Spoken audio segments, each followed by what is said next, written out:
Eu quero conversar com você hoje sobre as marcas de Jesus na vida do crente.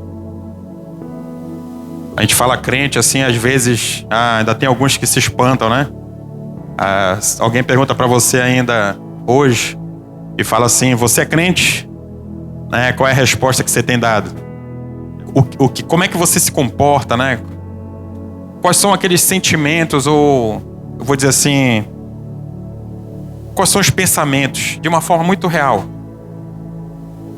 Entendeu? Aquilo que vem literalmente no seu coração. Qual é a sua reação quando alguém olha para você e pergunta assim: você é crente? Ainda talvez há alguns de nós que nos sintam constrangidos de falar que sim, né? Sim ou não? Opa, tem um sincero aí. E se você de repente se sente, né, constrangido em dar essa resposta, eu quero falar que você está no meio do caminho, entendeu? Eu quero falar que você está no meio desse processo, onde chegará o dia em que, uma vez eu escutei um testemunho de um homem, ele é um professor de biologia, aparentemente muito famoso em São Paulo, no interior de São Paulo, e ele chegou e ele era da faculdade e bebia muito, né? E vivia em farra e festa, fazia a Universidade Federal. A história que ele conta é um testemunho muito bom, por sinal. E ele olhou uma menina muito bonita, né, na faculdade, e foi chegar na menina porque queria ficar com a menina, né? E começou, e brincadeira vai, brincadeira vem. E a menina olhou aquele homem e falou assim: caramba, se esse cara se converte, que baita testemunho para Cristo aqui na faculdade, né? Um dos caras mais boêmios da faculdade. E ela foi e chegou para conversar com ele. Na cabeça dela: vou ganhar essa alma para Cristo. Na cabeça dele: vou pegar essa menina. E assim começou a história dos dois, entendeu? E chega um momento que ela, conversando com ele, começa a falar de Jesus, né? E ele pergunta para ela: peraí, mas você é crente? Sabe qual foi a resposta que ela deu? Graças a Deus, na frente dele. Será que ela tinha vergonha de dizer que ela era crente, meu irmão? Foi assim mesmo, ela deu 3 minutos, graças a Deus. Pulou na frente dele. Ou seja, você vê uma pessoa convicta, né? Muito certa daquilo que queria. E esse homem se converteu, né? E ela não ficou com ele. Entendeu? Só para você entender a história, né? Porque às vezes pessoas tentam utilizar de artifícios que não são de Deus para tentar converter almas a Cristo. Então ela permaneceu firme e foi usada por Deus para levar aquela alma ao arrependimento. E eu pedi para você abrir lá em Mateus, mas eu queria falar um pouquinho com você antes. Lá em Atos, no capítulo 11, verso 26, é a primeira vez que a Bíblia relata. Você não precisa abrir, né? Se você quiser anotar ou abrir, não tem problema também não. Mas é a primeira vez, Atos capítulo 11, verso 26. E o seguinte: é a primeira vez que a Bíblia relata a palavra cristãos aos discípulos de Jesus. E a gente entra num contexto, quando ela relata sobre cristãos, esse contexto é logo após 2 eventos que são muito importantes, muito bem registrados na história da igreja. A primeira é quando Pedro recebe aquela visão, está lá no capítulo anterior ainda, se não me engano, no capítulo 10. É quando Pedro recebe aquela visão divina, né, de um vaso caindo como se fosse um lençol de 4 pontos, com toda espécie de animal dentro. E Pedro consegue ter a percepção e é levado, né, por 3 homens, ele estava em Jope. E ele é conduzido por esses 3 homens até a casa de um homem chamado Cornélio. Era um gentil. E lá, quando ele fala sobre a verdade de Cristo, o Espírito Santo desce sobre aquelas pessoas, eles manifestam o Espírito Santo. Então naquele momento Pedro tem um entendimento de que o Espírito Santo não era somente aos judeus, como ele imaginava. Ou seja, ele viu o Espírito Santo descer sobre gentios, que somos todos nós, que não somos da linhagem de Abraão.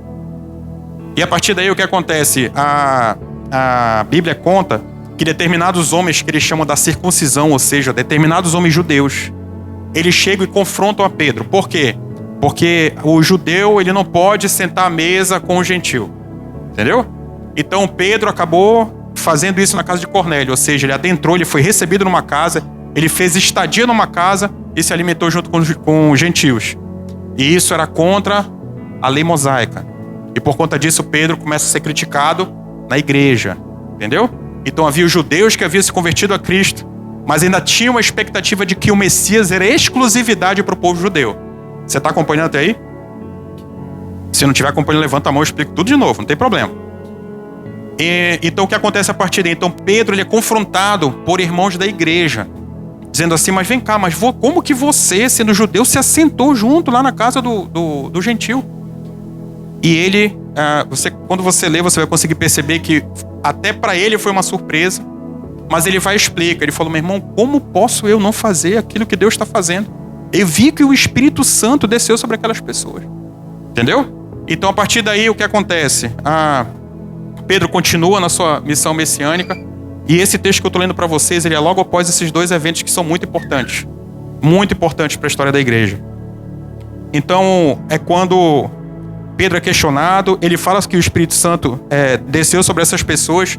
E logo após você vai ver esse relato, dizendo que as pessoas começam a olhar e ver, olha, lá vão os cristãos, ou seja, lá vão os discípulos, lá vão os pequenos cristos, lá vão aqueles que refletem a imagem daqueles que eles acreditam. Seria isso, né? Uma interpretação daquilo que a Bíblia está dizendo.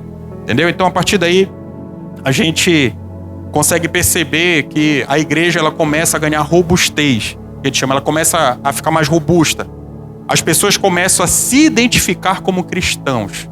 Elas começam a não se identificar somente, olha, são discípulos de Jesus. Eles já eram chamados como os do caminho. Que existia um caminho que foi pregado por Jesus e nós sabemos disso. Mas a partir daí a igreja ela começa a ganhar corpo. E eles começam a ser chamados de cristãos. E por que eu estou dizendo isso para você? Porque o cristão, ele tem a marca de Jesus. Entendeu? Para alguém olhar para você, quando alguém pergunta para você, pergunta assim, vem cá, você é crente? É porque ele vê que tem algo diferente, que despertou algo nele, que ele consegue perceber que você é diferente de algo. Então você está carregando a marca de Jesus. Então se você carrega essa marca, que você nunca se envergonhe de dizer sim, ou de dizer graças a Deus. E dizer eu sou muito grato por isso, porque a graça foi derramada sobre sua vida. Amém? Tem um livro, eu dei o conceito desse livro aqui para vocês, eu creio que eu dei o conceito errado. Eu chamei, eu acho que as varas verdes na época. Só que o nome desse livro são As Varas da Multiplicação. Pastor Danilo Figueira. Esse livro, eu vou falar para você assim, ele impactou muito, tem impactado muito a minha vida no que diz respeito ao discipulado. Entendeu? Porque é necessário quando você faz o discipulado, que você consiga olhar para a pessoa que você está cuidando e que ela tenha as marcas impressas daquilo que você acredita. Você entendeu o que eu disse? É necessário que você olhe para a pessoa que você está cuidando e que ela tenha marcas evidentes daquilo que você acredita. Aí você consegue ver marcas impressas de Jesus.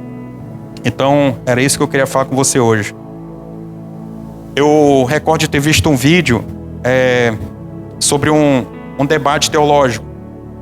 E estava se debatendo sobre a Trindade, né? O Pai, o Filho e o Espírito Santo, como sendo pessoas diferentes, sendo o único Deus ao mesmo tempo. Isso é o grande mistério da Trindade. E eu recordo que um dos homens discutia sobre isso e falava que isso não era verdade. E um pastor, para tentar confrontá-lo, fez uma pergunta que foi uma pergunta muito simples. Ele falou assim, você e sua esposa são uma só pessoa? Ele falou, não, somos pessoas distintas. Ele falou, beleza. A Bíblia diz que vocês são uma só carne. Quando eu olho para sua esposa, eu vejo você? Aí ele falou, não. Quando eu olho para minha esposa, eu vejo minha esposa. Ele falou, poxa, então eu lamento que você não consiga ter impresso marcas nela. Eu, do outro lado, vendo o vídeo, já tinha passado os meses, eu fiquei com vergonha do homem lá. Entendeu? Então uma pergunta que eu faço para você, varão de guerra, homem de Deus. Quando eu olho para sua esposa, eu consigo ver você? É uma pergunta muito válida que você tem que se fazer. Entendeu? Você tem impresso marcas profundas de Cristo na sua família e na sua casa? É uma pergunta muito franca. É uma pergunta que você tem que saber responder. E assim como você responde, dizendo, se alguém perguntar que você é crente, você a partir de hoje vai responder assim, graças a Deus. Quando fizer essa pergunta para você, qual é a resposta que você vai dar? Vocês não entenderam. Qual é a resposta que você vai dar?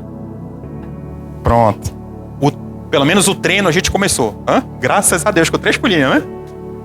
Mas você entende isso, irmãos? Então, esse vai ser um grande mistério que eu quero tratar com você hoje, sobre as marcas de Jesus na vida do crente. Eu pedi para você abrir lá em Mateus 12:46. Já está na linha aí? Todos estão? Amém? A Bíblia diz assim, ó. Jesus ainda falava à multidão quando a mãe e os irmãos dele chegaram ao lado de fora, querendo falar com ele. Alguém lhe disse, a tua mãe e os teus irmãos estão lá fora e procuram falar contigo. Aí Jesus pergunta, né? Quem é a minha mãe? E quem são meus irmãos? Perguntou ele. Estendendo a mão para os discípulos, disse: aqui estão a minha mãe e os meus irmãos. Pois quem faz a vontade do meu Pai, que está nos céus, esse é meu irmão, minha irmã e minha mãe. Então, o primeiro ponto que eu quero tratar sobre quem tem a marca de Jesus é que você ganha uma nova família. Quando você se converte a Cristo, você se depara e você recebe, por meio da graça de Deus, uma nova família. Quando esse texto, eu vou abrir um parênteses aqui para você, sempre, algo que o Senhor tem trazido também muito certo no meu coração. E nós vamos começar essa semana agora, as nossas aulas aqui, os sábados. Vai começar a retomada das células. Vocês não sentiram falta das células, né? Rapaz, quando a gente fala assim, né? Vai voltar as células, todo mundo aí. Bora ensaiar que vai sair no vídeo, pera aí. Olha, sábado vai ver as aulas, né? No sábado. Pois é, ainda bem. Tem 4, mas vamos lá. E vai retomar as células. Tá vendo, irmãos? Vai uma célula, meu irmão, uma benção. Louvado seja Deus. E quando esses ensinos que nós vamos trazer aos sábados, eles vão falar muito sobre a doutrina da igreja, sobre a doutrina desse ministério, para você saber exatamente a casa que você está frequentando. E quando a gente olha para esse texto, ele traz uma chave importantíssima a respeito de algumas heresias que são pregadas. Eu quero falar para vocês que Maria, a mãe de Jesus, ela é uma mulher extraordinária. Extraordinária. A Bíblia a chama de bem-aventurada. Meu irmão, diante de milhões, ela foi a mulher escolhida para trazer à vida o nosso Salvador. Então ela não é qualquer mulher, ela é uma mulher extraordinária. Mas existem heresias que estão sendo pregadas acerca de Maria. Principalmente dentro de uma doutrina chamada Mariologia. Entendeu? Essa doutrina é uma doutrina... A doutrina é antiga, mas esse entendimento é relativamente novo. Ele fala sobre 2 assuntos: a virgindade perpétua de Maria, entendeu? E sobre ela ter sido arrebatada. A Bíblia não fala nenhuma das duas coisas. Ela fala o contrário. E eu quero ler com você nesse texto. Lembra que nós estamos falando sobre você ganhar uma nova família, tá? Jesus estendendo as mãos para os seus discípulos. Então, pera. Quando fala sobre irmãos, isso é um parêntese, tá? Quando fala sobre irmãos, a palavra grega lá é uma palavra chamada adelphos. E essa palavra, ela fala para irmão, para primo, para familiares. Ela é a mesma palavra utilizada. E é sobre isso que há esse entendimento para dizer que há uma virgindade perpétua de Maria. Entendeu? Só que qual detalhe? A Bíblia ela vem trazer o contrário. E eu, por favor, em nome de Jesus, seu coração, não estou aqui para falar de nenhuma outra religião. O que eu estou aqui ensinando a igreja de Cristo sobre aquilo que é verdade. Ela diz assim, ó. Jesus pergunta: quem é minha mãe e os meus irmãos? Perguntou ele, estendendo a mão para os discípulos. Opa, então peraí. Porque onde eles justificam essa heresia é no fato de que ele fala assim, não, mas os irmãos sendo igreja, eles são chamados de irmãos. Então ele estava falando assim, os irmãos lá de fora podem ser os discípulos, não pode. Porque ele fala assim, quem está lá, existem as pessoas que estão lá fora e existem os discípulos que estão dentro. Então ele fala, estendendo as mãos para os discípulos, disse, aqui estão minha mãe e meus irmãos, pois quem faz a vontade do meu Pai está nos céus. Esse é meu irmão, minha mãe e meu irmão. Você entendeu? Ou seja, Jesus teve irmãos e glória a Deus por isso. Eu não entendo por que quer dizer que uma pessoa que tem filho tá no pecado. Não entendo isso. Pelo contrário, estamos aqui diante de mulheres santas e louvado seja Deus por isso. Você consegue compreender a profundidade do significado? Entendeu? Então que você não deixe com que essa heresia entre no seu coração. Então quando a gente volta, retomando, né? A gente fala sobre você ganhar uma nova família. Quem ensinou isso foi Jesus, né? Os familiares dele chegam procurando lá de fora, provavelmente com saudade, já fazia um tempo que não o seguiam, um tempo que não viam, então eles chegam, Jesus cheio da multidão, alguém tem que vir anunciar para dizer que seus familiares estão lá fora. E ele olha e fala assim, quem é minha mãe e quem são meus irmãos? Aqui estão minha mãe e meus irmãos. Você entende isso? Então quando você se converte a Cristo, quando você tem o entendimento de que Jesus é seu único e suficiente Salvador, você ganha uma nova família. E quando a gente fala sobre família, Romano 12,15 diz assim, ó, alegre-se com os que se alegram e chore com os que choram. Significa dizer que você se importa com alguém. Você se converte a Cristo, você recebe uma nova família, e quando você tem essa marca de que você tem uma nova família, você passa a se importar. Irmão não veio no culto, meu irmão, e aí, cara, tá tudo bem contigo? Entendeu? A irmã não foi lá na célula. E irmã, como é que você tá, minha irmã? Tá tudo certo contigo? Você ganha uma nova família, você se preocupa. Faz diferença a presença dessa pessoa. Entendeu? Você celebra junto as vitórias. Mas você chora junto também as derrotas.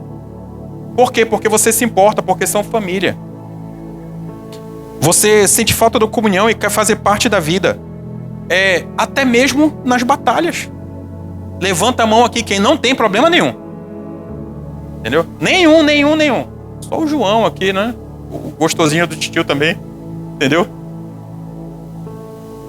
Ou seja, todos nós temos a nossa dificuldade, ainda que muito jovens. Temos aqui meninas de 12 anos, 13, 14. Entendeu? Ou seja, todos nós temos batalhas. É quando você olha, você chega na igreja, você conversa com o irmão, você vê que o irmão está do lado. Ou você vai, manda uma mensagem, o irmão não te responde. Aí você fala, não, meu irmão, tem alguma coisa errada. É família, querido. É família, é hora da gente lutar junto. Entendeu? Então que você tenha zelo, o zelo que você tem com a sua família, que Deus comissionou você, que você tenha zelo pela família da igreja também. Amém. Eu vou fazer a minha parte. Amém. Entendeu? Você ganha uma nova família. Olha ao seu redor. Olha para a pessoa que está do teu lado e fala assim, você é minha família. Não vale ser por de casa. Olha longe se estiver perto. Hein? Olha, se não tiver, olha para longe. Faz aquele olhar de gavião longe. Olha para trás, Faltou só tu, Vaso. Tu não olhou para ninguém. Tô só bicorando ali. Você entende isso? Você consegue compreender isso? Ou seja, você se importa, você trate a família de Cristo com zelo. Trate a família que Deus te deu com respeito, com zelo. Entendeu? Você é família, vou abrir um outro parêntese. Você ser família não te dá o direito, e você tem que ter respeito e entendimento de mandar uma mensagem para uma irmã que é casada na igreja ou solteira, você sendo casado. Não te dá direito de fazer isso. Entendeu? Entenda isso. Entendeu? Eu tenho aqui minha cunhada que já até me salvou na área médica, não me deixou morrer, né? Mas não mando mensagem para ela de madrugada, minha irmã. É mulher do meu irmão, amo, entendeu? Como uma irmã em Cristo. Entenda isso, eu estou dando um exemplo para você. E para você, mulher, também da mesma forma. Entendeu? Somos família, mas se precisar, meu irmão, de madrugada, sabe que pode ligar para minha casa que eu vou estar lá direto. Entendeu? É minha irmã, querido, minha irmã. Irmã de sangue mesmo, minha irmã, cresceu comigo. Entendeu? Mas não fico mandando mensagem de madrugada para minha irmã. Porque eu trato com respeito. Entendeu? Entenda isso. Eu quero que você tenha um entendimento profundo do que é ser família. Família a gente respeita. Entendeu? Família a gente se importa, a gente batalha junto, mas a gente respeita também. É lógico, né? Passo mal, não sei o que e tal. Eu vou mandar isso aí, né? Para as duas, porque tem um objetivo, né? A Carla geralmente que manda. Entendeu? Tem um objetivo lá de alguma coisa, enfim. Entenda isso. Amém? Então, quando você se converte a Cristo, você ganha uma nova família. E a gente para assim, né? Por que será que Deus instituiu a igreja? Por que eu falo para vocês, quando Jesus olha e fala assim, tá aqui meu pai e minha mãe, mesmo, aqueles que fazem a vontade do meu pai. Por que será que Deus instituiu a igreja? E nós nos chamamos de irmãos, por um motivo. Você não se converteu para caminhar sozinho. O maior erro de homem e de uma mulher de Deus é achar que é autossuficiente. O maior erro é achar que você vai fazer tudo sozinho e que tudo vai se resolver na sua vida. É o maior erro. Entendeu? Ande com pessoas que têm experiência, ande com pessoas que estão um pouquinho mais lá na frente. Ande com pessoas que você consegue ver. Lembra de você perguntar o que é crente? Se você é crente? Lembra? Se você consegue identificar que existem irmãos e irmãs que não tem só discurso, mas tem comportamentos de Jesus, essa pessoa você tem que colar nela e falar assim, ei, querido, como é que tá? Beleza? Bora lá em casa, bora jantar, bora, entendeu? Bora marcar um café, vamos conversar, olha, eu tenho uma dúvida na Bíblia. É essa pessoa que você tem que se achegar. Por quê? Porque você não vai conseguir sozinho. Você não vai conseguir sozinho. Homem e mulher em casa, é lógico. Mulher recorra a seu marido. Marido recorra a sua esposa. Filhos recorram a seus pais. Entendeu? Mas você não é autossuficiente. Você não é autossuficiente. Eu tive dificuldades com a minha esposa. A gente já liderando esse ministério, que eu recorri para os meus pastores. Lá na Bahia. Ligação para eles. A Carla teve a iniciativa de recorrer a eles. Porque a gente não conseguia resolver em casa. Eu falo para você, livre de qualquer vaidade, achar, meu Deus, agora como é que eu vou? Porque não, querido, tem assunto que a gente não conseguiu resolver. Ponto. Mas hoje, graças a Deus, ela conseguiu perceber que eu estava certo. Vocês entenderam, entendeu? Louvado seja Deus, que Deus é bom. Mas compreenda, entenda isso. A gente fala brincando, mas para que você entenda, eu tenho totalmente a ideia real de que eu sou um homem limitado.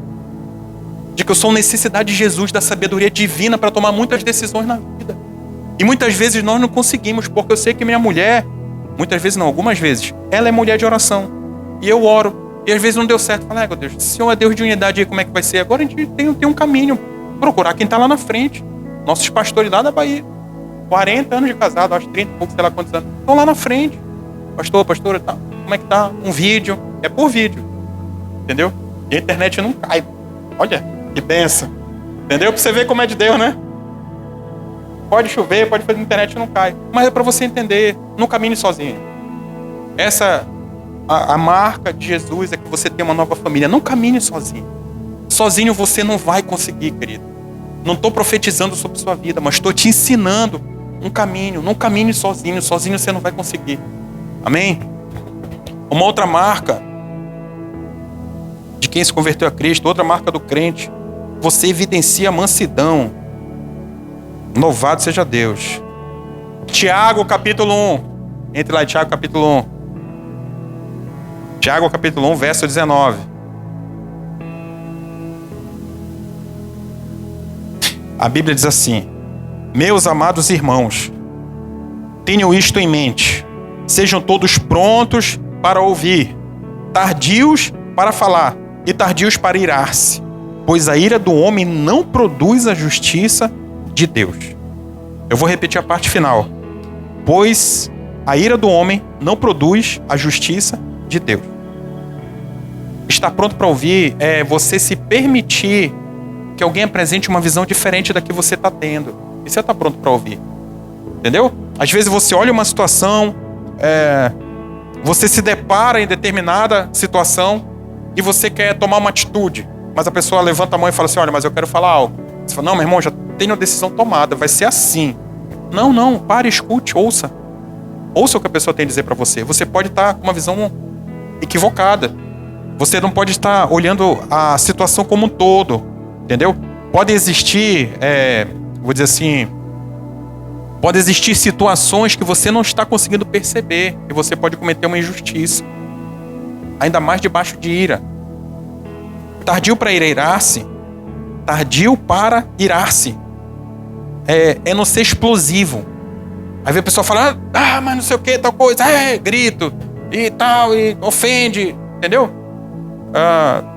Tardio para irar-se é isso. É justamente você ser manso. É você entender, é você ouvir o que a pessoa quer dizer. Entendeu? Digerir o que a pessoa está dizendo. Sabe quando você tem certeza de algo? Você tem certeza de algo. Não estou falando de pecado, tá? Estou falando de ira. Assim, eu não gosto de, sei lá, dá um exemplo de alguma coisa aí. De shopping. Pronto. Não gosto de shopping. Tinha que ser eu. Entendeu? Eu não gosto de shopping. Entendeu? Aí a pessoa fala assim: olha, sábado, não marque nada. Nós vamos ao shopping. Entendeu? Aí você tem duas opções a partir daí. Não vou. Não, mas não sei o que. Aí a pessoa começa a falar e você já tá com com a língua encostada no céu da boca, tá? Pra falar não. Boca fecha, mas a língua tá lá. Quando ela termina, fala: não vou. Não. Você entendeu? Ou seja, você não tá refletindo sobre nada do que a pessoa tá te trazendo de informação. Nada. Absolutamente nada. Você já tá falando de forma imediata. Você já tem a resposta pronta. Então você quer falar. Você não quer ouvir. Você quer deixar registrado aquilo que você quer falar. Entendeu? Então, quando a gente olha para isso não significa que não é uma pessoa que está pronta para ouvir. Ela está pronta para falar. Entendeu? Ela não está pronta para ouvir, ela está pronta para falar. Então, não evidencia um comportamento de mansidão. Não, sentença, não vou pro shopping, não vou fazer isso, não vou fazer aquilo. Eu não gosto. Maria sabe, minha esposa sabe, eu não gosto. Mas tem hora que a gente tem que ir lá. Entendeu? Ela vai convidar quem pra ir no shopping? Também. Gosta também. Tem dois. Entendeu? Mas quer passar um momento, né, agradável como casal, vai convidar quem? É você, vaso. Entendeu? É você, mulher, que o marido vai convidar pra ir, sei lá, pro campo de futebol, assistir o jogo. A gente fala, poxa, mas campo de futebol é igual shopping. Entendeu? No caso, lazer e diversão pra você, pois é, né? É diferente, não é diferente? Pois é, totalmente. Totalmente. Mas é justamente, é isso que faz com que você esteja apto para ouvir. Porque a pessoa pode trazer a segunda informação para você, assim, ó. Deixa eu falar uma coisa para você. Para mim é muito importante que você vá. Entendeu? Eu gostaria tanto de estar com você. Entendeu? Ou seja, às vezes o campo de futebol, né, para você, seja o shopping para mim. E é quando você abre mão e aceita que o casal vai crescendo e vai fazendo parte, né, do relacionamento. É quando você demonstra que se importa. É quando você demonstra que você está pronto para ouvir. Entendeu? Ou seja, uma atitude de uma pessoa mansa. Eu quero dar um recado para você também. Tira do seu vocabulário aquelas... São 3 palavrinhas. Se fosse antes. Entendeu? Às vezes a gente olha para alguém e a gente vai até na conversa e a gente fala, não, mas se fosse antes eu... Você fala com gosto, com orgulho, sabe? É tipo assim, se fosse antes eu jogava uma panela nele, né? Não, se fosse antes, eu jogava uma pá bonito demais pra ti, ó. Nossa, você quer o quê? Quer aplauso? Entendeu? É quando você traz à existência aquele velho homem, aquela velha mulher que já morreu lá atrás, quando você desceu nas águas. Não, se fosse antes eu... Aí você fala, não satisfeita de falar pra quem tá do lado, você fala pros outros. Não, se fosse... Ah, se fosse antes. Né? Como... Você entendeu? Tira isso do seu vocabulário. Isso não faz mais parte de você, você não tem que estar lembrando disso. Entendeu? Porque às vezes eu olho, eu vou ser sincero com você, tem determinadas conversas que eu participo, eu vejo a pessoa assim, sabe? Não, se fosse antes, eu falo, ô Jesus, coitado. Oh, meu Deus, tem misericórdia. Sério, eu tô falando sincero o que vem no meu coração. Oh, meu Deus, tem misericórdia. Porque existem 2 situações. Uma, quando você se espanta com o seu comportamento. É quando você se vê fazendo algo que no passado você teria um comportamento totalmente diferente. O que você faz hoje é certo e antes fazia o errado, entendeu? Aí você fala, cara, e quando eu vi eu tava fazendo, poxa, se fosse antes, nunca que eu faria. É diferente. Mas quando é aquele se fosse antes que vem, sabe, da alma, lá que tá guardado, que você rumina. Não, se fosse antes ele, fosse antes ela. Se fosse antes o quê, querido? Esse velho homem, essa velha mulher morreu lá atrás. Entendeu? Então... É quando você tem que evidenciar um comportamento de mansidão. Quando você mergulha em Cristo, você aceita o Senhor Jesus como seu único e suficiente Salvador. Entendeu? O Espírito Santo passa a habitar dentro de você. Você começa a experimentar de frutos desse Espírito habitando dentro de você. Você começa a ter comportamentos que você não tinha no passado. Comportamentos de bênção. Começa a ter marcas que você não conseguia evidenciar antes. De uma forma espontânea. Porque aqui eu vou abrir um outro parêntese. Existe o espontâneo e o forçado. Muitas vezes nós forçamos determinadas situações para nos acostumar a fazer. Como, por exemplo, o shopping. Entendeu? Você vai... Não, vamos lá. Não, amor. Carta. Oh, meu Deus, o senhor sabe. Pega, vai na mão e vai lá, cara. Senta lá. E aí, café. Bora, cafezinho. Poxa, nem posso estar tomando café. Senta lá e tal. Entendeu? Hã? Deus é bom. Deus é bom. E entre loja, sai loja, entre loja, sai loja, entre loja, sai loja. Fala assim, meu Deus, bora se dividir, eu vou na metade, tu vai na metade, né? Vê se adianta. Mas brincadeiras à parte, não dá pra eu chegar aqui e falar pra você, eu vou ao shopping hoje. Ah, meu irmão, se fosse antes. Entendeu? Esse é o testemunho errado. Esse é o testemunho que você traz existência, velho. Tá frio, é? Tá batendo em cima, não tá? Tá? Pronto. Glória a Deus. Que bom. Já foi muito quente, meu irmão. Entendeu? É qualquer coisa, bota a palheta pra lá, pra matar o pessoal de trás. Entendeu? Brincadeira, bota pra cima aí, bota pra cá. Amém? Eu pensei que era tipo uma jogada ensaiada, né? Todo mundo ao mesmo tempo. Falei, rapaz, pensei que ia sair do culto. Eu falei, meu irmão, Senhor, se saísse, eu ia orar, Senhor, constrange, continua lá na casa dele, Senhor, em nome de Jesus. Entendeu? Amém. Então, você evidencia mansidão. Então, tira do seu discurso essa mensagem de orgulho do se fosse antes. É diferente de você testemunhar algo. Cara, passei por uma situação assim, antes era dessa forma. É diferente quando você testemunha. Agora, testemunhar com essa alegria no olhar, se não trouxer constrangimento ao seu coração, não fale. Seria isso. Entendeu? Se não trouxer constrangimento ao seu coração, tire essa palavra do seu vocabulário. Porque sabe quem você está exaltando? Ah, o cão, não. Você está exaltando você mesmo. Agora você está melhor do que você era. Entendeu? Você está muito bem, você está muito bem agora, cara. Se fosse antes, mas agora não. Entendeu? Aí você, uau, como eu sou top. Você consegue compreender? Então, se isso não trouxer constrangimento ao seu coração, tire essas palavras do seu vocabulário. Chegará o dia que vai te causar constrangimento. Aí você está pronto para testemunhar. Não, me causa vergonha o que eu fazia. Agora eu estou pronto para testemunhar. Enquanto isso, não testemunha dessa forma. Porque senão você só vai se exaltar. Então, quando a gente fala sobre marca de Jesus, você ganha uma nova família, você evidencia mansidão. E o terceiro, você vive em santidade. Você vive em santidade. Olha o que diz o verso 21. Verso 21, é Tiago capítulo 1, tá? Portanto, livre-se de toda impureza moral e da maldade que prevalece, e aceitem humildemente a palavra implantada em vocês, a qual é poderosa para salvá-los. Essa palavra implantada em vocês é a verdade. Entendeu? Essa palavra implantada em vocês é a verdade que cada um de nós recebemos. Essa é a verdade. Essa é a palavra que é implantada. Implantada, está dentro de você. Entendeu? Não está só no seu discurso. Não está só naquilo que você fala. Não está só naquilo que você manda com que os outros fazem ou aponta o caminho que as pessoas devem seguir. Está implantada em você, está dentro de você. Ela é viva. É isso. É quando você vive em santidade. Tiago, você não precisa ir. Tiago, no capítulo 5, verso 15, diz assim, ó. E a oração feita com fé curará o doente. Ele fala sobre o enfermo, fala para levar o óleo, para orar. O Senhor o levantará, e se houver cometido pecados, ele será perdoado. Portanto, confesse os seus pecados uns aos outros, e orem uns pelos outros para serem curados. A oração de um justo é poderosa e eficaz.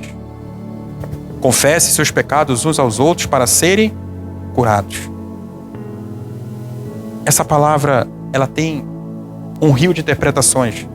Eu quero falar para você a interpretação correta. Não significa dizer que é necessário e fundamental que você sente na frente de alguém e conte toda a sua vida. Entendeu? Mas é necessário sim, quando você não consegue vencer determinadas batalhas, que você fale para a pessoa as batalhas que você está passando. Entendeu? Não é uma situação de você sentar, não, olha, vou dar um exemplo. Antes da gente se converter, eu tinha gato de energia em casa. Alguém aqui não sabe o que é gato de energia? Eu acho que é gato que chama aqui também. Todos sabem, né? O que é gato de energia? Pronto. Eu tinha gato de energia em casa. Eu não precisei chegar para confessar para ninguém, para dizer assim, irmão, deixa eu falar uma coisa, meu irmão, eu tenho gato de energia em casa. Entendeu? Em oração lá em casa, eu tinha me convertido, o Espírito Santo me constrangeu, eu fui e tomei a decisão. A mesmo que eu passei para o cara fazer o gato, eu chamei o irmão da igreja, que era eletricista, para ele tirar o gato. Entendeu? O mesmo falou que eu dei para um, eu dei para outro. A mesma coisa. Aí eu não precisei chegar e confessar para alguém que eu tinha... Não. Eu entendi. Eu consegui olhar e falei, não, entendi. Eu entendi que isso aqui é errado, cara. Tinha um gato de energia, eu sempre falo sobre isso. A net em casa, a gente pagava a internet, era a internet analógica na época, acho, ou televisão analógica. E em casa tinha igual uma aranha, assim, sabe? Chegava a um ponto e pra casa inteira. Tinha no quarto, na sala, no banheiro, lá fora, tudo quanto é lugar. Igual uma aranha, cheia de perna, puxando o gato de net. Pronto. Não precisei ninguém chegar a confessar pra alguém que eu tava... Não, meu irmão, oração. É errado. Caramba, cara, é errado. É amor, não. Meu irmão, chamei o cara de bora lá mesmo. Bora. O cara tirou o gato, chamei a net foi lá, tirou, botou na loja. Entendeu? Ou seja, não precisei confessar isso pra ninguém. O Senhor me constrangeu, eu fui tomar atitude. Não precisei sentar na frente de alguém pra falar. Então tem algo, de repente, em nome de Jesus, que está hoje constrangendo o seu coração, se nesse momento o Senhor toca com você com uma verdade, tome atitude. Entendeu? Escolha obedecer, você vai experimentar de bênção. Amém? Mas, vou dizer assim, duas situações. Uma, quando a gente foi tirar o gato da net, aí eu falo assim, Satanás está vendo, meu irmão. Demônios estão vendo. Quando o cara veio tirar o gato da net, era o ponto analógico, então eu tinha direito a um ponto em casa. Só um ponto analógico. Era um de internet, mais um da TV. Seria isso. Digital, desculpa, TV digital. Era um ponto só da TV digital, quando eu paguei, né? E quando o cara tava instalando, ele falou, rapaz, tu vai colocar onde? Eu falei, cara, coloca na sala. Aí ele falou assim, olha, se tu quiser eu posso puxar pro teu quarto. Eu falei, não, mas só me deu direito aonde? Ele falou, não, mas... Hã? Aí lá vem o cão, né, meu irmão? A proposta. Não, mas olha só, não tem como saber, cara. Eu falei, tem sim. Não tem tempo, eu sei. Tem como saber, eu sei. Não vou fazer o que é errado. Meu irmão, deixa eu te falar. Aí testemunhei pro homem. Tava em oração. O Senhor me mostrou que é errado, é gato, meu. Tá errado. Ainda tinha uma abençoada em casa na época, não era convertida a Cristo, hoje já é. A abençoada foi lá, pegou o telefone do homem. Lá em casa eu falei, meu irmão, deu ralho. Não faço não. Você vai trazer maldição pra sua casa. Faço não. Deu ralho na mulher, deu ralho no homem da escada. O cara saiu de lá chateado, né? Não deu pra testemunhar pra ele, mas Deus é bom. Você entendeu? Então é isso que você tem que ter. Aí, mas, nessa palavra de Tiago 5, sobre confessar o pecado um para os outros. Talvez você esteja hoje em batalhas que você não tem conseguido vencer. Aí lembra que nós falamos lá da família que você recebe? Lembra que eu falei para você? Então não ande só acerca dessas batalhas. Chegue, meu irmão, com um crente maduro e confesse para ele. Fale da sua batalha. Não deixe com que a vergonha te vença. Entendeu? Não deixe com que o orgulho te vença. Entendeu? Eu digo assim, Jesus tem que ser maior do que a sua vaidade. Eu sempre falo sobre isso. Um dia eu traí minha esposa. Você fala, não, pera, eu vou explicar.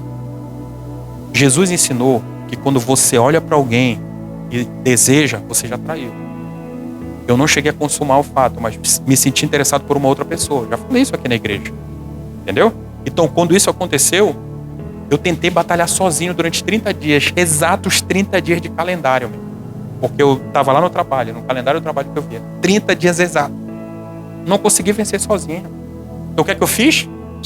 Pela graça e misericórdia de Deus, eu busquei meu discipulador, Rafael Alencar. Eu já falei isso aqui, vocês estão careca de saber. Não é só tu não, Rafa. Todo mundo está careca de saber. Entendeu? Você entendeu isso? Então, o que acontece?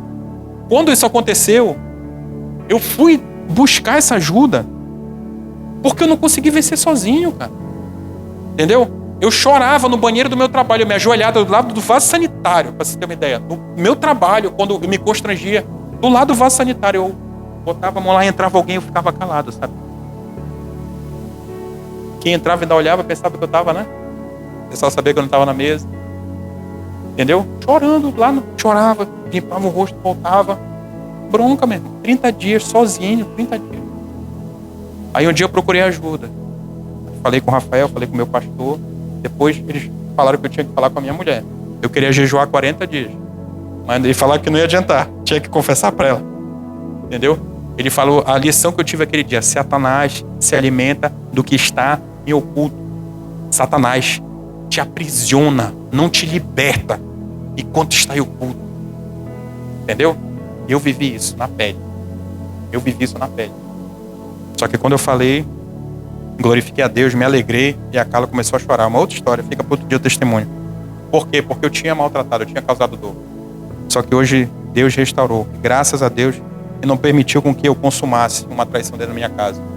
Eu posso dizer que até hoje, pela graça de Deus, tenho sido fiel àquela mulher, em nome de Jesus. Então você vive em santidade. Entenda isso, uma vida de santidade, ela não tem a ver com o seu orgulho, entendeu? Uma vida de santidade não tem a ver com a sua vaidade. Uma vida de santidade tem a ver com a sua fé, aquilo que você acredita. Se você acredita que Jesus é mais importante do que seu caráter, você busca a santidade. E não importa a tragédia que seja, Deus cura, meu irmão. Não importa, olha o que eu falei, não importa a tragédia que seja, Deus cura. Deus cura, entendeu? Deus cura e sara tudo, meu irmão, em nome de Jesus. Então, quando você tem as marcas de Jesus, você entende que ganhou uma nova família, você evidencia mansidão, você vive em santidade. E outro aspecto, você passa a ter entendimento. Levanta a mão, agora sincero, tá? Por favor. Levanta a mão. Quem leu a Bíblia antes da conversão e não entendia nada? Sério. É sério, não é sério. Né? Olha a quantidade de gente. Né? Nossa, eu falava, cara, por isso que eu pensava que os crentes eram meio ET, assim, sabe? Pessoal de outro mundo, porque eu lia e não conseguia entender nada mesmo. Nada. É sério. Você já parou para pensar nisso? Hoje, depois que você passou por essa conversão, você já parou para pensar nisso? Como é que pode, antigamente eu lia e não entendia, e agora eu leio e compreendo? Entendeu? Porque isso é uma marca que Jesus deixa em você também. Você começa a ter entendimento. Olha o que diz o verso 22, diz assim, ó. Sejam praticantes da palavra. Ele fala, só leiam a palavra. Sejam praticantes da palavra e não apenas ouvintes, enganando-se a si mesmos. Aquele que ouve a palavra, mas não a põe em prática, é semelhante a um homem que olha a sua face no espelho e depois de olhar para si mesmo, sai e logo esquece sua aparência. Cara, que horrível. Aquele que só ouve, ele não tem entendimento, ele não deixa com que aquilo entre, ele não tem profundidade. É só um reflexo. Você já conheceu alguém que você senta, a pessoa fala da Bíblia e diz o Salmo, e você fala alguma coisa, ele diz que está na palavra de Deus, e tal, não, porque Mateus diz isso, tal, tá lá no Evangelho de Mateus, porque Provérbios e tal. A pessoa, ela só reflete, entendeu? Ela só ouve, é como se fosse um ouvinte. Mas e o comportamento? E a vida? Bate ou não bate? Não bate nada. Entendeu? Então a Bíblia ensina aqui, no verso 22 final, diz assim, enganando-se a si mesmo. Se você não é praticante daquilo que você lê, meu irmão, você não está enganando os outros, você está enganando a si mesmo. Lá vem o arrebatamento, ficou.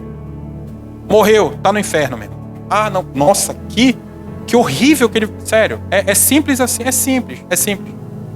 Entendeu? Aquilo que você acredita não muda quem Deus é. Isso é uma frase que tem vindo muito ao meu coração. Aquilo que você acredita não muda quem Deus é. Se você acredita, Deus continua sendo Deus. Você não acredita, Deus continua sendo Deus. Você acredita, meu irmão, é justificado por meio de Cristo. Você não acredita, a justiça continua sendo por meio de Cristo. Você só não está querendo o acesso. É simples assim. 1 Coríntios 11:1, a palavra de Deus diz assim, ó: sede meus imitadores, como eu sou imitador de Cristo. Quem fala isso é o apóstolo Paulo. Parecer com Jesus é refleti-lo. Para quem olha para você, é ser imitador do seu comportamento, não um papagaio. Vocês sabiam que o papagaio não é inteligente? Você sabia disso? Você olha o papagaio falando, né? Canta o hino, fala uma frase. Louro, quer café? Quero café e tal. Ai, nossa, que pássaro inteligente. Ele não é inteligente. Ele só replica aquilo que ele ouve. É só isso. Não, nada mais do que isso. O golfinho que não fala uma palavra é absurdamente mais inteligente que ele. É só né? Só pra você entender. Que às vezes a gente olha uma situação e fala, nossa, uau, olha como fala. Aí replicou, tu acredita. E não tem nada de Deus. O dia que o Senhor me chamou em Manaus para pregar no centro, que eu larguei tudo e fui lá pro centro, que eu cheguei na praça, é longo, não vou contar, mas todo mundo saiu, depois veio, sentou só um morador de rua. Eu comecei a pregar só pro morador de rua. Eu cheguei numa praça cheia de gente, assim, sabe? Lá perto do Rodoe, quem conhece do Rodoe, o pessoal fica esperando o barco ficar na praça, né? Embaixo da mangueira. Eu abri a Bíblia, comecei a pregar, todo mundo se levantou e foi embora. Entendeu? Aí, eu continuei pregando e veio um morador de rua, sentou na minha frente. Esse morador de rua, lembro até hoje o nome dele, era Bruno. Ele se levantou e começou a repetir um salmo atrás do outro, mesmo. Um salmo atrás do outro. Eu nem sabia de qual. Eu sabia que era Bíblia, mas não sabia nem onde estava. Um salmo atrás do outro, ele começou a replicar. Ou seja, eu me deparei com um papagaio. Entendeu? Por quê? Porque o comportamento dele não evidenciava o comportamento do homem de Deus. Ele era um morador de rua. Com um bafo de bebida, talvez droga e tal. Entendeu? Não estava refletindo. Mas ele era um papagaio. Não tinha Deus na jogada. Preguei para ele, arrependimento, dei a passagem de ônibus. Não sei se ele voltou, se está nos caminhos de Cristo hoje, mas a oportunidade bateu na porta dele de novo. Entendeu? O Senhor foi lá, por misericórdia e graça, por infinito amor, e levou a palavra para ele. Onde ele está hoje eu não sei. Queira Deus que esteja nos caminhos do Senhor. Mas é para você entender que quando ele levanta e fala os salmos, e ele teve uma experiência com Deus, e é nítido que ele teve uma experiência com Deus, e hoje estava desviado dos caminhos do Senhor. Hoje não. Naquele dia, estava desviado dos caminhos do Senhor. Ele só estava enganando a si mesmo. Entendeu? Mesmo conhecendo a palavra, é muito pior. A Bíblia ensina sobre isso. Né? Ela ensina sobre o seu tempo da ignorância, que Deus perdoa, e fala sobre o tempo do entendimento. Se você continuar fazendo aquilo que não deve, de uma forma gratuita, a Bíblia chama de apostasia. É agir totalmente o contrário. Não significa dizer, só para você entender o apostasia. A apostasia não é você ter falhas. A Bíblia fala para aquele que tem entendimento e você escolhe fazer o contrário. Olha o que eu disse, escolhe fazer o contrário. Eles chamam de apóstata. É aquele que tem um comportamento contrário do que a palavra de Deus diz. Ele escolhe de forma gratuita agir de forma contrária. Esse é o apóstata. Entendeu? Está longe dos caminhos do Senhor. É o que a gente chama de estar desviado. Entenda isso. Mas hoje é o dia para se arrepender e voltar para esse caminho de graça e de misericórdia. Então, nós falamos sobre você ganhar uma nova família, sobre você evidenciar mansidão, sobre você viver em santidade, sobre você passar a ter entendimento. E outro aspecto, você passa a ser livre. Olha o que diz o verso 25. Mas o homem que observa atentamente a lei perfeita que traz liberdade e persevera na prática dessa lei, não esquecendo o que ouviu, mas praticando, será feliz naquilo que fizer. É incrível isso. É incrível isso. Essa parte final é uma questão de fé. Será feliz naquilo que fizer. Entendeu? Isso é uma questão de fé.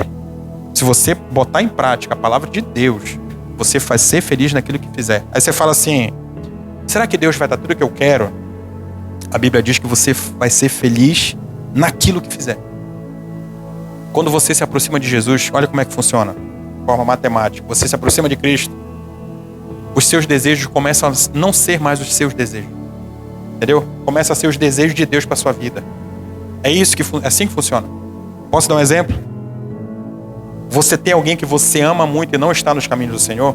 Eu tenho. Você tem alguém? Pronto. Será que Deus quer alcançar essa alma? Sim, pronto. Então você vai ser feliz se você começar a pregar para essa pessoa. Por quê? Porque é a vontade de Deus que todos se arrependam. Entendeu? Então você começa a ter o desejo de Deus. Os seus desejos passam a ser os desejos de Deus. Então você vai ser feliz naquilo que quiser. No trabalho, no relacionamento conjugal, na criação dos filhos, nos negócios. Para onde você apontar, você vai ser feliz naquilo que quiser. Por quê? Porque você passa a ser uma ferramenta de Deus. Você passa a ser família de Cristo. Entendeu? Então você vai ser feliz naquilo que fizer. Efésios 2, a Bíblia ensina que nós estávamos mortos em nossos delitos e transgressões. Todos nós estávamos mortos. Todos nós tínhamos uma sentença de morte contrária à nossa vida. Entendeu? E por meio do sacrifício de Cristo nós fomos justificados diante de Deus e toda a sentença contrária, todas as acusações da sua vida foram limpas. Entenda isso, você se tornou liberto, você se tornou livre. Entendeu? Não deixe com que nenhuma mentira te aprisione hoje.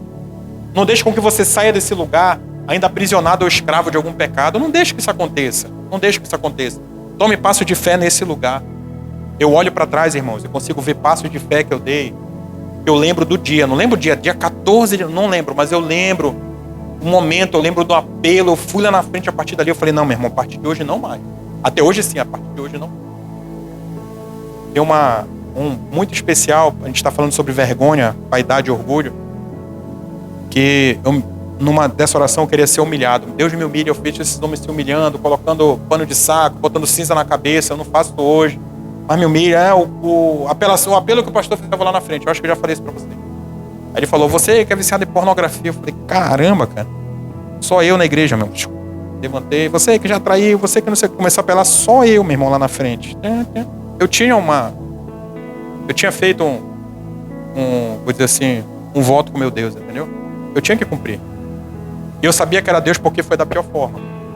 Porque se fala assim, você que quer ficar milionário, vem. Meu irmão, Deus, vou receber essa bênção, né? Mas não tinha nada a ver comigo. Não mais naquele momento. Eu dei um passo lá na frente. E eu lembro desse dia e sempre testemunho esse dia. Porque não importava o meu orgulho. Não importou minha vaidade. Eu não estava nem aí para o que os outros iam pensar. Porque às vezes você pensa assim, né? Você levanta numa situação dessa. Olha aí, o bonito. Olha aí, né? O santo. Olha aí. Tu fala, mas olha aí. Pode ser que tenha, pode. Eu não estou nem aí, meu irmão. Me importa muito mais Deus. Me importa o meu relacionamento com meu pai. E esse tem que ser o que deve palpitar no seu coração hoje aqui nesse lugar. O que me importa é o meu relacionamento com meu pai. O que importa é que eu quero ter a marca de Jesus de uma forma muito evidente na minha vida. É isso que vai fazer diferença para o resto da sua vida. Entenda isso.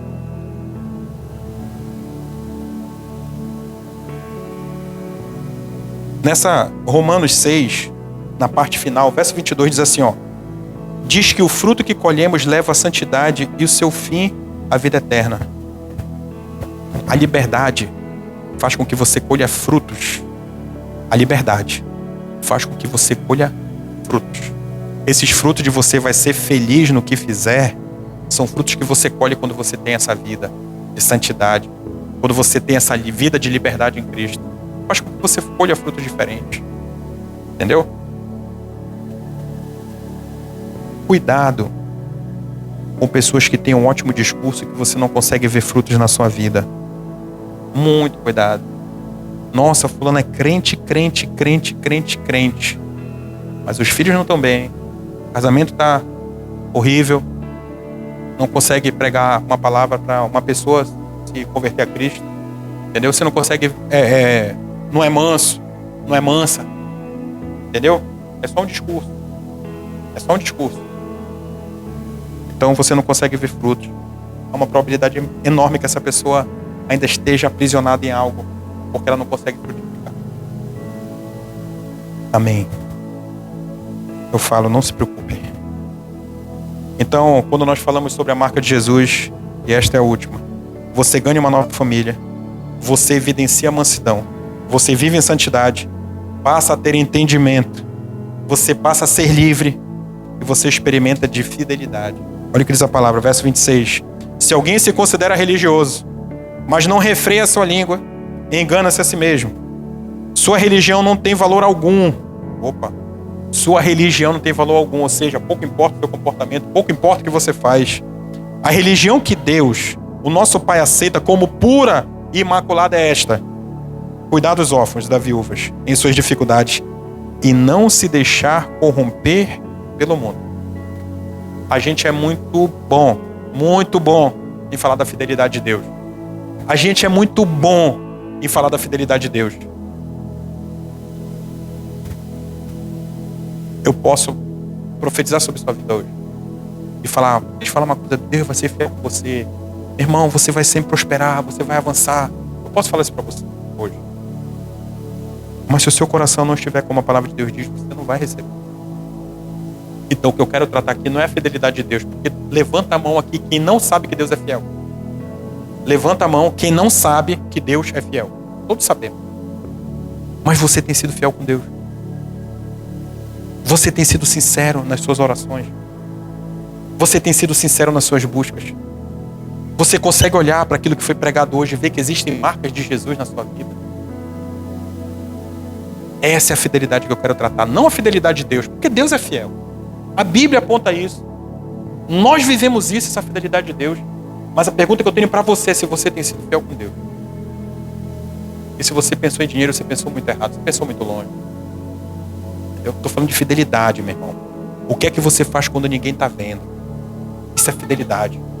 Saber quem você é são os seus comportamentos que você faz quando ninguém está vendo. Isso é uma vida de fidelidade. É como você trata homens casados, sua mulher em casa. Isso é uma vida de fidelidade com Deus. Frutos são colhidos lá na sua residência. É como você trata na criação dos seus filhos. Isso é fidelidade. São frutos que você colhe. Quem não está casado ainda aqui? Não, mas é isso mesmo. É casamento de igreja, bênção de Deus. Levante, pode levantar a mão. Tá, agora vamos lá. Quem tem relacionamento com alguém não está casado? Vocês dois, né? Quem mais? Amires? 2, 3, 4. 4 casais. Busque a bênção do Senhor. Entendeu? feche essa porta. Eu pergunto para você assim, e louvado seja Deus. Louvado seja Deus. Deus fiel. Que a vergonha não te venceu. A partir de hoje você pode tomar uma atitude diferente, meu irmão. Feche essa porta, meu irmão. Venha viver as bênçãos do Senhor. Venha viver essa fidelidade que nós estamos falando aqui hoje. Seja fiel com seu Deus. E você vai ser feliz em tudo que você fizer, porque a palavra de Deus diz isso. Entenda isso. Seja fiel com Deus. Amém. Amém? Vamos ficar de pé. Vamos orar. Na oração vocês vão lamentar. Tem que lamentar antes. Eu vou registrar. Tem que lamentar antes. Está errado. Vamos orar. O que vai fazer toda a diferença na sua vida são as decisões que você toma. Olha, eu tenho... Essa obra vai fazer 4 anos. 4 anos. É um bebezinho. Vai fazer 4 aninhos. Essa obra aqui, ó. Essa casa que você faz parte vai fazer 4 anos. Aparentemente, quando eu fizer mais 4, não sei se a gente vai estar aqui, eu vou estar fazendo 5 cultos. Entendeu? Mas Deus é fiel. E nós vamos experimentar de uma fidelidade, nossa fidelidade para com Deus, que vai fazer com que sempre aqui tenha mais uma alma crescida, tenha um acréscimo de mais uma vida, de mais uma família entrando nos caminhos do Senhor, de mais uma família que vai experimentar de bênção, de tal forma que um dia ela vai olhar para trás e vai falar: cara, eu lembro daquele dia, foi pregada aquela palavra, ou não lembra da palavra, mas fala: meu irmão, naquele dia eu decidi tomar uma decisão. Entendeu? E essa decisão, ela vai fazer toda a diferença, desde que você seja obediente. Porque eu tenho visto, Oi, Jesus, me ajuda. Eu tenho percebido que a emoção não leva ninguém a lugar nenhum. Entendeu? Tenho percebido isso. Sabe, você recebe a palavra e lágrimas são derramadas dos seus olhos de uma forma franca. E você está emocionado e fala assim: Jesus, eu te entrego tudo. Tudo, Senhor, tudo é teu, Senhor, tudo é teu. Aí chega a célula terça-feira. Aí tem a célula aniversário, tu vai para o aniversário, porque, entendeu? É a célula. Você não entregou tudo para Jesus. Você foi emocionado. Entendeu? Aí tem aquele problema que, caramba, meu Deus, Deus já te mostrou, você não consegue vencer. Não consegue vencer, não consegue avançar. Aí você deixa guardadinho lá dentro do seu coração. Sabe por quê? Porque é vergonhoso, porque faz mal. Entendeu? Porque você vai deixar de fazer algo que é muito prazeroso para você. Porque vai exigir com que você tenha um comportamento diferente. Vai exigir com que você tenha uma agenda diferente. Vai conflitar com uma agenda que você gosta muito. Irmãos, hoje não está nem sol. Entendeu? Não está nem sol. Gosto de jogar um anzol na água, sabe? Vocês entenderam, né? Pode... Meu irmão gosta. Oh, meu Deus, eu falei isso, dá vontade de chorar do bichinho.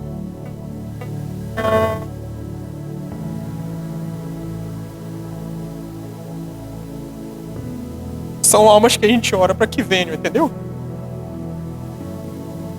Mas eu tenho um prazer em estar aqui, cara. Entenda isso. Esse tem o seu lugar. Se você até hoje veio aqui por obrigação, nossa, vou ser empurrado, vai. Meu Deus, ore ao Senhor para Ele te libertar disso. Para que você tenha prazer nesse caminho. Entendeu? Deus, eu vou te adorar hoje, Senhor. Eu vou sair de lá, eu venho com uma palavra no coração. E essa palavra que eu vou no coração, Senhor, eu sei que vai fazer algo na minha vida. Essa semana, é hoje. Pode ser amanhã, pode ser terça, quarta, mas pode ser hoje. Pode ser hoje que você vai tomar decisões nesse lugar que vão mudar o resto da tua vida. Entenda isso. É hoje que Jesus pode fazer marcas em você que até o dia do sepulcro, meu irmão, elas estarão evidentes quando as pessoas olharem. O que vão dizer, meu irmão? Dia. Não, rapaz. Rapaz partiu cedo, cara. Rapaz, falei pra não... Será que é isso? Ou vai ser, rapaz, não, vou te falar mesmo. Que benção. Foi benção, olha, aconteceu isso. Começa a falar a história do quanto que você edificou, quanto que você fez. Entendeu? Ou seja, são que naquele dia pessoas vão ver ou não. Vão ver ou não vão ver. Então eu te convido a fechar seus olhos para você encorajar aqueles irmãos que até hoje, ou até semana passada, até hoje quando chegaram aqui,